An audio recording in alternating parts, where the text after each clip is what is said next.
Hello everyone and welcome back to another must-see chess game by Wilhelm Steinitz.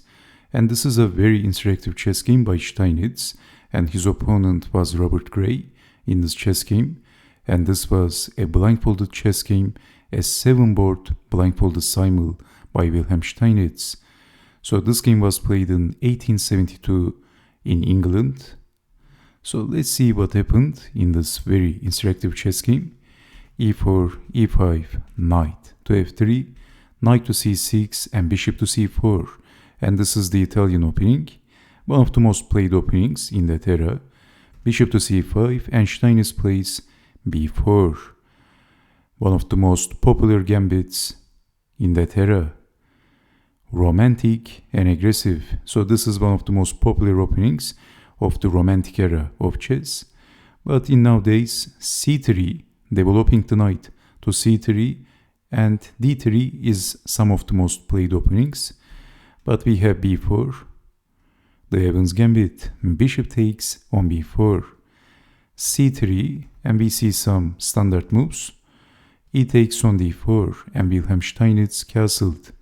D takes on c3, black is 3 pawns up, but white has compensation, queen to b3, attacking on c3 and also targeting on f7.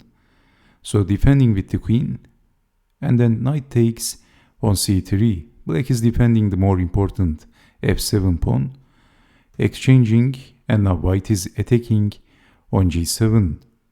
Black is defending. Of course, black queen can never take on e4 because of rook to e1 and winning the queen. So f6 and bishop to a3. So we can say that the bishops of Steinitz is very active.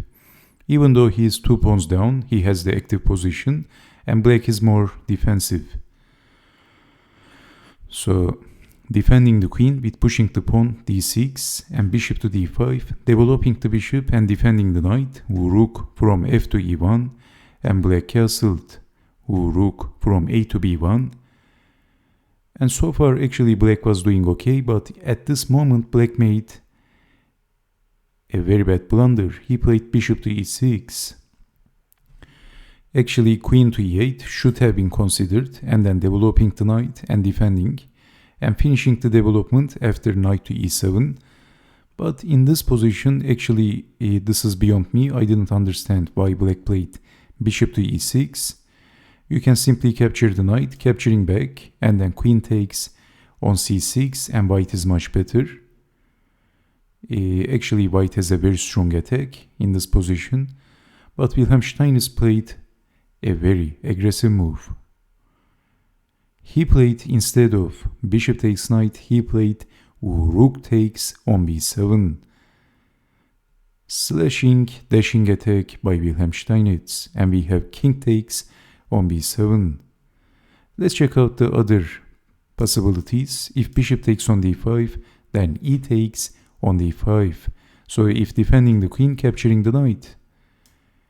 And if knight to e5, both defending the knight and blocking, then simply capturing the knight. And then white has a very strong move, rook from e to b1, queen to c6 is also coming. And black is not going to survive this in one piece, basically.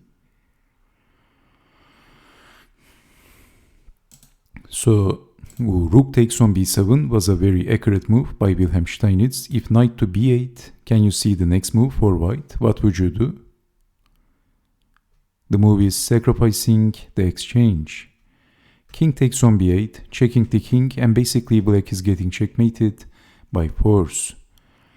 And after rook takes on b7, let's say knight to e5, then bishop takes on e6. And if queen takes bishop, then capturing the pawn, deflecting the queen and checkmating the king. So king takes on b7. But this is also not very good because black is still getting checkmated and actually there is no defense. So okay, in the real chess game we have this very accurate attacking move by Wilhelm Steinitz, also removing the defender on b7. Defender of the knight. So attacking on b7, king takes on b7, and then capturing the knight, sending the king back, and then checking the king, And where is the king going? There is only two alternatives.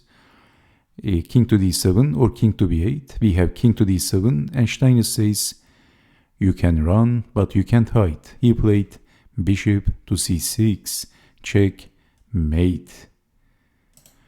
And in this position, obviously, after checking the king, if king to b8, then queen to b7 is still checkmating the king. So this was a very beautiful attack by Wilhelm Steinitz. Of course, bishop to e6 was a blunder.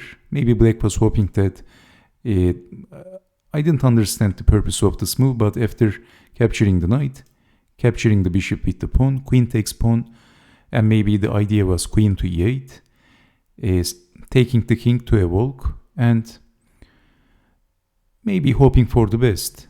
But rook takes on b7, and then checkmate by Wilhelm Steinitz.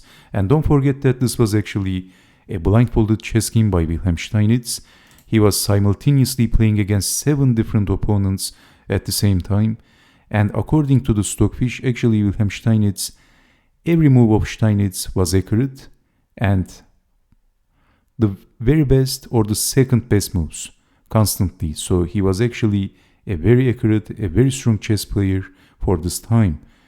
And he had a great talent. So this was a blindfolded chess game. I can't stress this enough. So thank you so much for watching. I hope you have enjoyed watching this chess game. I'm making this video again if you see this video for the second time because I didn't like the sound quality when I first tried to upload it. So I hope you enjoyed this one. So I hope to see you again. Stay safe, take care, and bye bye.